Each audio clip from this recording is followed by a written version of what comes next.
Dear students, now the last topic of transport process is exocytosis, in which the meaning of exo is outside while the meaning of cytosis is cells. So what is exocytosis? In which the bulky materials are actually transported from inside to outside of the cell. So what is definition? It is a process through which bulky material is exported from the cell, from inside to outside of the cell. ये वो अमल है, वो transport process है जिसके ज़रिए जो huge materials हैं, बल्कि मटीरियल्स हैं, वो सेल के अंदर से बाहर की तरफ ट्रांसपोर्ट कर जाते हैं या एक्सपोर्ट हो जाते हैं. What is the importance of this process for the cell?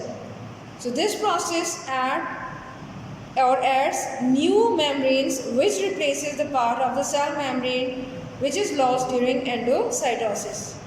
इस प्रोसेस की अहमियत ना सिर्फ ये है कि ये सेल से तमाम गैर ज़रूरी मटीरियल्स को बाहर की तरफ ट्रांसपोर्ट कर देता है, बल्कि साथ साथ इस प्रोसेस की मदद से एक न्यू सेल मेम्ब्रेन रिप्लेस होती है, बनती है, और ये वो जगह है जहाँ पर एंडोसाइटोसिस के दौरान सेल मेम्ब्रेन रप्चर हो जाती है या लॉस्ट हो जाती है या टूट जाती है, या सेल मेम्ब्रेन का कोई हिस्सा ख़त्म हो जाता है. So basically exocytosis involved in the replacement of or production of new cell membrane at the area that is actually lost during endocytosis. Dear students, now the last topic of transport process is exocytosis, in which the meaning of exo is outside while the meaning of cytosis is cells. So what is exocytosis? In which the bulky materials are actually transported from inside to outside of the cell. So what is definition? It is a process through which bulky material is exported from the cell, from inside to outside of the cell.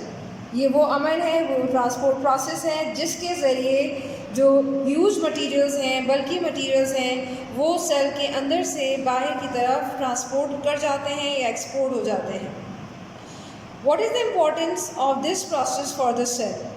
So this process adds new membranes which replaces the part of the cell membrane which is lost during endocytosis.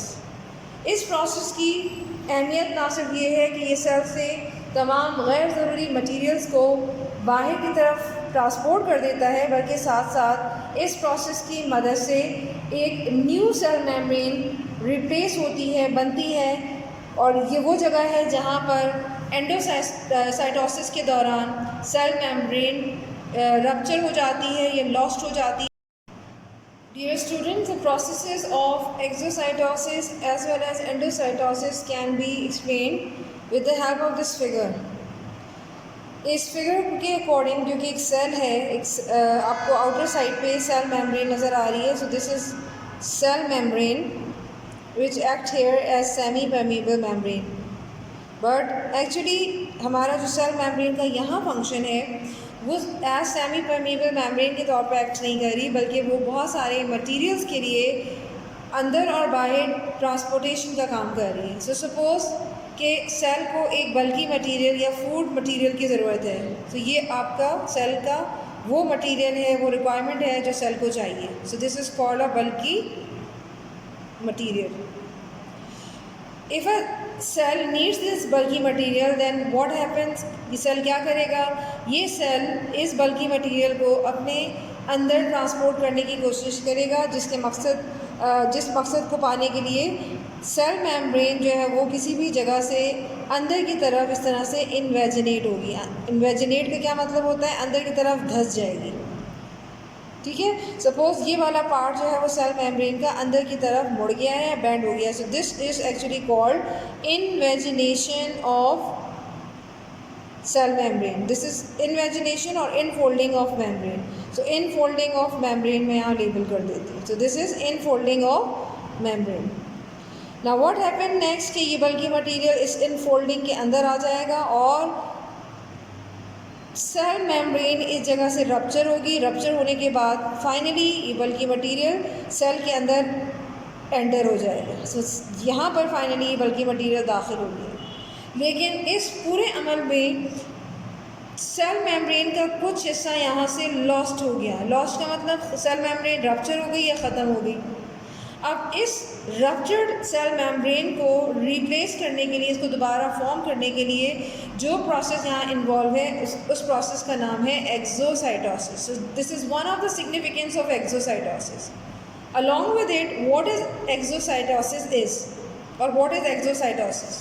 So when the bulky materials finally enters into the cell, it fuses with the vacuole, and after its fusion with the vacuole, the condition or the formation that actually occurs or seen in this inside the cell is called vesicle. So यहाँ पर हम इसको कह सकते हैं कि जैसे ही बल्कि मटीरियल वैक्यूल से फ्यूज़ हुआ, मिला, ये क्या बनाया इसने वेसिकल्स बनाए।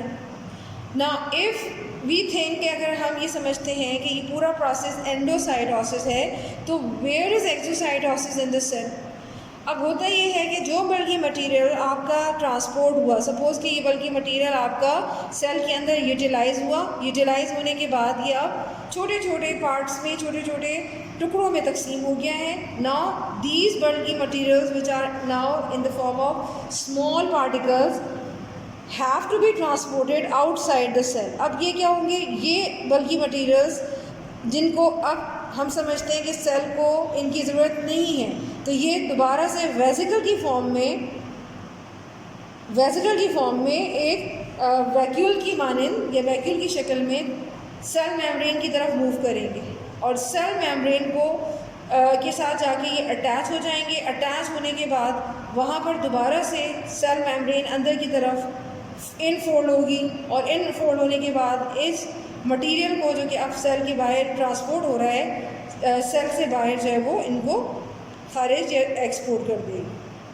सो यहाँ पर भी आप कह सकते हैं कि जहाँ पर सेल मेम्ब्रेन लॉस्ट हो रही है, ख़त्म हो रही है, वहाँ पर भी ये प्रोसेस जिसको हम नाम दे रहे हैं exocytosis.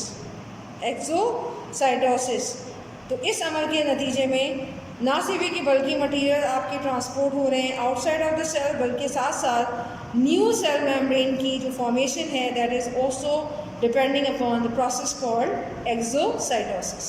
So this is the end of today's lesson as well as the transport processes.